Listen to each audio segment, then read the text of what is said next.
In this video, we are going to talk about how to make a fruit and vegetable garden in a small space. So before starting this video, please like this video and subscribe to this channel for our future updates. You have infinite access to fresh fruits and veggies if you have your own garden. Anyone, regardless of space constraints, can have a garden if they know how to make the most of what they have. Whether you have a little patio or a tiny balcony, you may immediately get started on your small vegetable garden project. You'll need vases to plant your crops and make small space gardening a reality.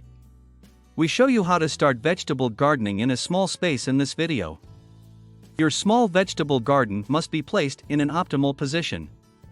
Though vegetables are highly adaptable to their surroundings, you must locate a location where they will receive sufficient sunlight. You'll need to make sure you have easy access to the garden so you can water and care for your houseplants. What are your favorite foods? There are a few other considerations to consider while determining what to cultivate.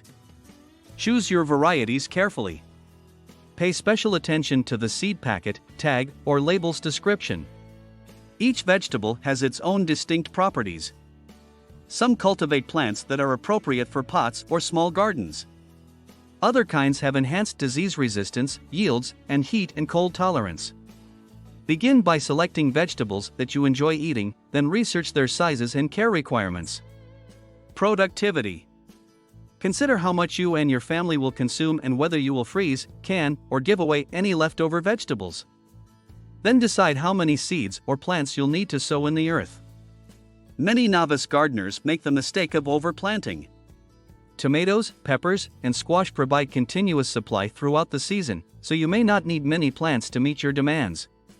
Carrots, radishes, and corn, for example, can only be picked once before they need to be replanted. Planting cool and warm weather veggies will provide you with a continual supply of vegetables and herbs throughout the spring, summer, and fall. Plant lettuce, greens such as arugula, peas, radishes, carrots, and broccoli in the early spring. Plant hot weather favorites like tomatoes, peppers, eggplant, and herbs after you've gathered your cool weather crops. Harvest potatoes, cabbage, and kale in the fall. There are two basic conditions that your site must meet for optimum success, regardless of where you put your garden or what you intend to plant: water and light. Vegetables, like all plants, require sunlight to begin photosynthesis.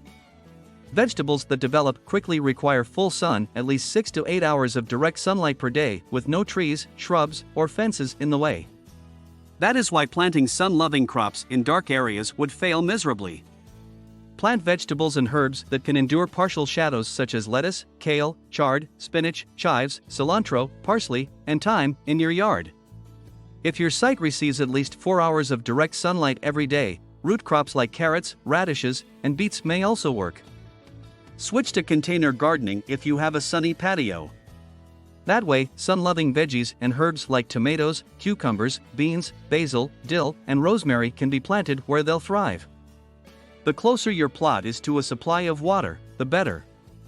To help these vulnerable plants establish strong roots and stems, you'll need to be able to water often during the first few weeks after seeds germinate or seedlings are transplanted. It's best to give your garden a large drink every few days rather than a small sprinkle every day after your plants are established. The water will then travel deeper into the soil, encouraging roots to develop deeper and better access the nutrients they require to be healthy. To help reduce water consumption and time spent watering, consider using soaker homes or drip irrigation on a timer. Plan the layout of your vegetable garden. When planning the layout of your vegetable garden, choose between row cropping and intense cropping. Both have advantages. Cropping in rows. Plants should be arranged in single file in rows at least 18 inches apart to allow for easy walking between them. This method is best for large vegetable gardens since rows make it easy to battle weeds with motorized equipment like tillers. The disadvantage is that the amount of space set aside for walkways limits the number of veggies you may plant. Tall plants thrive on the north side of the garden, according to research. Peas, cucumbers, and beans are examples of naturally tall plants that can be grown on vertical supports. Make your own A-frame trellis for growing veggies to save money. Cropping intensively. Intensive cropping, which includes planting 2 or 3 plants close together in a 4-foot wide bed, will increase your garden's yield, aka a wide row. Seeds or transplants are planted with their leaves barely touching when they reach maturity. This method, which makes use of nearly every square inch of the prepared soil, works well for most vegetables, with the exception of those that vine, such as cucumbers. Because the plants grow so close together, you'll have to weed by hand with this method.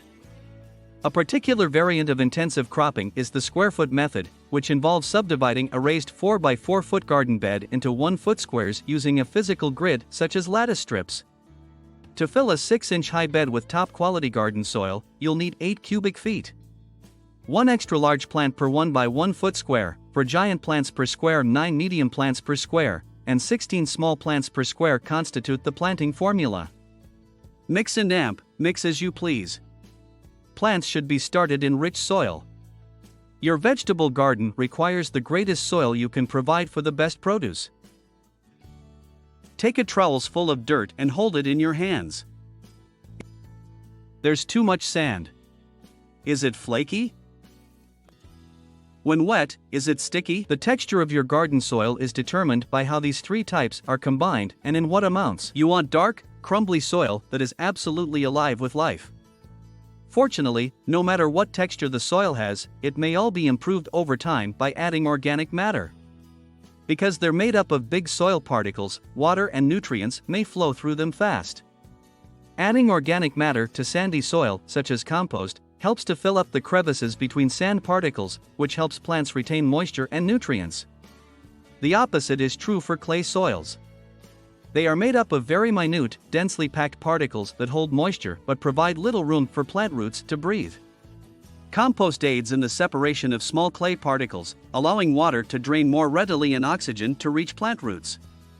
Send a sample to a state-certified soil testing lab for analysis if you're not sure what type of soil you have. Spread any needed additions, such as compost, over the soil and work them in with a tiller or shovel to prepare it for planting. After that, scrape the surface smooth and carefully moisten it. Allow several days for the soil amendments to do their work before planting the bed. Prepare yourself for pests and diseases. Some issues necessitate unique solutions, but in general, follow these rules to keep pests away from your vegetables. Weeds fight for light, water, and nutrients with your vegetables, therefore they must be kept to a minimum. Weeds can be kept at bay by mulching larger plants like tomatoes with clean straw, compost, or plastic. If weed seedlings do appear, use a hoe to remove them. Animals are not permitted. Deer and rabbits, for example, can wreak havoc in an edible garden. To keep deer out of the garden, an 8-foot-tall barrier is required. To prevent rabbits and other burrowing pests from digging their way in, a fence must extend 6 inches beneath the dirt. Defend against destructive insects. A safe and effective technique to deal with restricted infestations is to pick off large insects and caterpillars by hand and drop them into a basin of sudsy water. If you have a large number of insects, insecticidal soap sprays are available at most garden centers. Follow the manufacturer's instructions for any pest control agents you employ. Fight fungal infections. Reduce the risk of fungal illnesses by watering the soil rather than the plant's leaves. If you're going to use a sprinkler, apply it first thing in the morning so the leaves have time to dry before nightfall. If a plant becomes infected with a disease, uproot it immediately and discard it. Do not compost sick plants. Growing disease-resistant vegetable types and rotating the site of your plants each year, crop rotation, are 2 more ways to avoid disease-causing bacteria from building up their populations. What do you think of our video? Let me know in the comments section below. If you enjoyed this video and want to hear from me again, be sure to hit that subscribe button before you go. Thanks for watching.